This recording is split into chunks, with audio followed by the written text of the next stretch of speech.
ಇತ್ತೀಚಿನ ದಿನಗಳಲ್ಲಿ ಅನುಭವಿಸುತ್ತಿರುವ ಜಾಗತಿಕ ತಾಪಮಾನ ಏರಿಕೆಯಿಂದ ಆರೋಗ್ಯದ ಮೇಲೆ ದುಷ್ಪರಿಣಾಮ ಬೀರುತ್ತದೆ.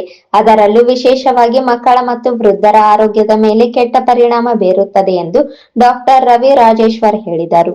ನಗರದ ವಾರ್ಡ್ ನಂಬರ್ 2ರ ಪವನ್ ಲೇಔಟ್ ಬಡಾವಣೆಯ ಉದ್ಯಾನವನದಲ್ಲಿ ಭಾನುವಾರ ಹಮ್ಮಿಕೊಂಡಿದ್ದ ನಮ್ಮ ಗಿಡ ನಮ್ಮ ಉಸಿರು ಹಸಿರು ಸಂಭ್ರಮ ಕಾರ್ಯಕ್ರಮಕ್ಕೆ ಸಸಿಗೆ ನೀರು ಎರೆಯುವ ಮೂಲಕ ಚಾಲನೆ ನೀಡಿ ಮಾತನಾಡಿದರು. ಸಾಮಾನ್ಯ ವ್ಯಕ್ತಿಗೂ ಮರ ಗಿಡಗಳ ಅರಿವು ಇರಬೇಕು. ಪ್ರತಿ ಮನೆಯಲ್ಲಿಯೂ ಗಿಡ ಮರಗಳನ್ನು ಬೆಳೆಸಬೇಕು. ವಿದೇಶದಲ್ಲಿ ಹಸಿರಿನ ಅರಿವು ಉತ್ತಮವಾಗಿದೆ. ಅದರಂತೆ ನಮ್ಮ ದೇಶದಲ್ಲಿಯೂ ಅರಿವು ಮುಖ್ಯ ಎಂದು ತಿಳಿಸಿದರು.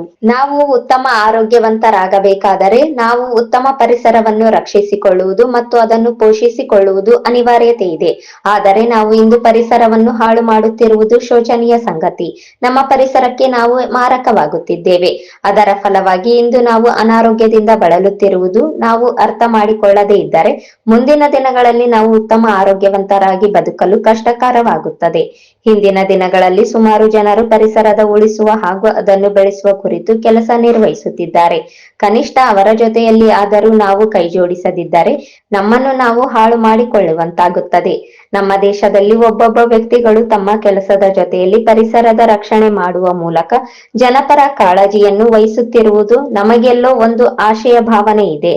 ಅಂತವರ ಜೊತೆಯಲ್ಲಿ ನಾವು ಸೇರಬೇಕಾಗಿದೆ ಎಂದರು. ಮಹಾನಗರ ಪಾಲಿಕೆ ಹಿರಿಯ ಸದಸ್ಯ ಜಯಣ್ಣ ಅವರು ತಮ್ಮ ವಾರ್ಡಿನಲ್ಲಿ ಗಿಡ ಮರವನ್ನು ಬೆಳೆಸುವ ಮೂಲಕ ಜನರ ಆರೋಗ್ಯದ ಕಡೆ ಗಮನ ಕೊಟ್ಟಿರುವುದು ಅವರ ಕೆಲಸ ತುಂಬಾ ಶ್ಲಾಘನೀಯ ಎಂದು ತಿಳಿಸಿದರು.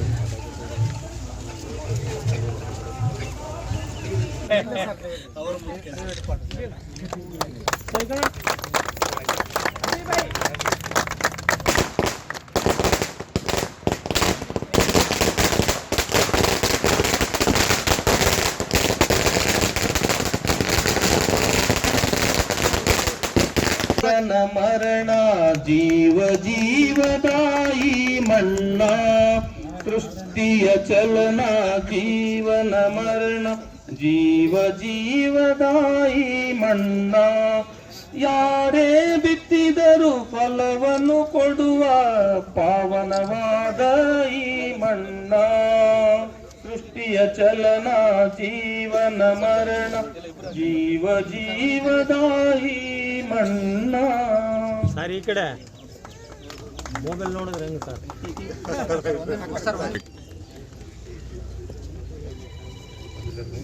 ಓಕೆ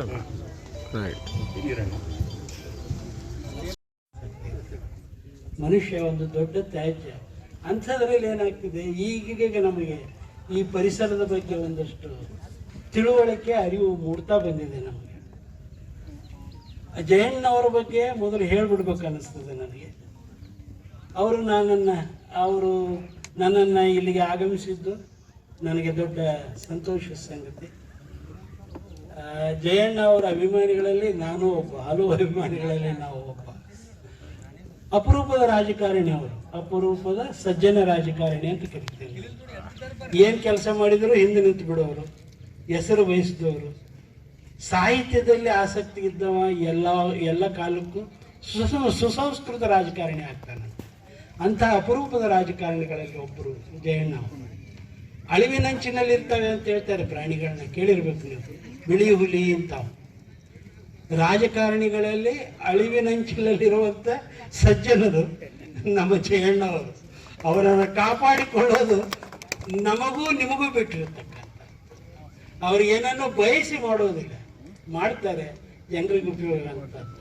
ಅಂಥದನ್ನು ಮಾಡಬೇಕು ಅಂತಂದರೆ ಅವರಿಗೆ ನಾವು ಬೆಂಬಲವಾಗಿ ನಿಂತಿರಬೇಕು, ಅವರನ್ನು ನಾವು ಗುರುತಿಸಬೇಕು, ಅವರನ್ನು ಕಾಯುವವರಾಗಬೇಕು, ಅವರ ಬೆನ್ನ ಹಿಂದಿನ ಬೆಂಬಲ ನಾವಾಗಿರಬೇಕು ಅಂತ ನಾನು ನಿಮ್ಮಲ್ಲಿ ಬೇಡಿಕೊಳ್ಳುವವನಾಗಿದ್ದೇನೆ. ಜಯಣ್ಣನವರು ಅಧ್ಯಕ್ಷತೆ ಭಾಷಣ ಮಾತನಾಡುತ್ತಾ ಜನರ ಜೀವನದ ಆರೋಗ್ಯ ಮಟ್ಟ ಸುಧಾರಿಸಲು ಪರಿಸರ ಸ್ವಚ್ಛತೆ ಬಹಳ ಪ್ರಾಮುಖ್ಯತೆ ವಹಿಸುತ್ತದೆ. ಪರಿಸರ ಉಳಿಸುವ ಕೆಲಸ ಮಾಡುವ ಉದ್ದೇಶದಿಂದ 2016ರಲ್ಲಿ ಸಸಿ ನೆಡುವ ಅಭಿಯಾನ ಕಾರ್ಯಕ್ರಮ ಆರಂಭಿಸಿ ಅದರ ಅಡಿಯಲ್ಲಿ ಅರಣ್ಯ ಇಲಾಖೆ, ಮಹಾನಗರ ಪಾಲಿಕೆ, ಸಮುದಾಯದ ಜನರ ಸಹಕಾರದಿಂದ ಉದ್ಯಾನವನ ಇರುವಂತಹ ಸ್ಥಳಗಳಲ್ಲಿ ಸಸಿಗಳನ್ನು ನೆಟ್ಟು ಇವತ್ತು ಮರವಾಗಿ ಬೆಳೆಸುವಲ್ಲಿ ಸಮುದಾಯವು ಜವಾಬ್ದಾರಿ ತೆಗೆದುಕೊಂಡಿರುವುದು ಸಂತೋಷದ ವಿಷಯವಾಗಿದೆ. ವಾರ್ಡ್ ನಂಬರ್ 2ರಲ್ಲಿ ಸುಮಾರು 20 ಉದ್ಯಾನವನಗಳಲ್ಲಿ ಸಮುದಾಯದ ಸಹಕಾರದಿಂದ ಸಸಿಗಳನ್ನು ನೆಟ್ಟು ಇವತ್ತು ಮರವಾಗಿ ಬೆಳೆದಿರುವುದು ಸಂತಸದ ಸಂಗತಿ. ಜನತಾ ಕಾಲೋನಿ ಹಾಗೂ ಇತರೆ ಭಾಗಗಳಲ್ಲಿ ಪರಿಸರ ರಕ್ಷಣೆಗಾಗಿ ನನ್ನ ಶಕ್ತಿ ಮೀರಿ ಕೆಲಸ ನಿರ್ವಹಿಸಿದ್ದೇನೆ. ಎಲ್ಲಕ್ಕಿಂತ ಮುಖ್ಯವಾಗಿ ಹಸಿರು ಪರಿಸರ ನಿರ್ಮಾಣ ನನ್ನ ಮೊದಲ ಆದ್ಯತೆ. ಜೊತೆಯಲ್ಲಿ ಶಿಕ್ಷಣ, ಆರೋಗ್ಯದ ಕೆಲಸಗಳಿಗೆ ಸಮುದಾಯದ ಸಹಕಾರದಿಂದ ಕೆಲಸ ನಿರ್ವಹಿಸಲು ಸಾಧ್ಯವಾಗಿದೆ. ಸುಮಾರು 7 ಕೋಟಿ ಹಣ ಮಹಾನಗರ ಪಾಲಿಕೆಯ ಕ್ರಿಯಾ ಯೋಜನೆಯಲ್ಲಿ ಅಭಿವೃದ್ಧಿ ಕಾಮಗಾರಿಗೆ ಮೀಸಲಿಡಲಾಗಿದೆ. ಇನ್ನು ಸ್ವಲ್ಪ ದಿನಗಳಲ್ಲಿ ಉಳಿದ ಬಡಾವಣೆಗಳ ಕೆಲಸಗಳು ಆಗುತ್ತವೆ. ಮುಂದಿನ ಪೀಳಿಗೆಗೆ ಉತ್ತಮ ಪರಿಸರಕ್ಕೆ ನಿಮ್ಮ ಮಕ್ಕಳ ಹೆಸರಿನಲ್ಲಿ ಸಸಿ ನೆಟ್ಟು ಉತ್ತಮ ಸಮಾಜ ನಿರ್ಮಾಣಕ್ಕೆ ನೀವು ಸಾಕ್ಷಿಯಾಗಬೇಕು ಎಂದು ಕರೆ ನೀಡಿದರು. ನಿಮ್ಮ ಜವಾಬ್ದಾರಿ, ನೀವು ಗಿಡ ಬೆಳೆಸದೇ ಇದ್ದರೆ, ಹಸನೀಕರಣ ಮಾಡದೇ ಇದ್ದರೆ ನಾವೆಲ್ಲರೂ ಕೂಡ ಮುಂದಿನ ಜನಾಂಗಕ್ಕೆ ದ್ರೋಹ ಬಗೆದ ರೀತಿಯಲ್ಲಿ ನಾವು ವರ್ತನೆ ಮಾಡಿದಂಗ. ನಾವು ಗಿಡ ಬೆಳೆಸಬೇಕು, ನಮ್ಮ ಉಸಿರನ್ನ ನಾವೇ ಸಿದ್ಧತೆ ಮಾಡಿಕೊಳ್ಬೇಕು. ಏನು ಒಂದು ರೀತಿಯಲ್ಲಿ ಕೊರೋನಾ ಸಂದರ್ಭದಲ್ಲಿ ವೆಂಟಿಲೇಟರ್ಗಳ ಮೇಲೆ ಮತ್ತೇನೋ ಆಕ್ಸಿಜನ್ ಅಂತ ಆಮ್ಲಜನಕ ಇಷ್ಟು ವಿಫಲವಾದಂತ ಆಮ್ಲಜನಕ ಇವತ್ತು ನಮ್ಮ ಸುತ್ತಮುತ್ತಲಿದೆ.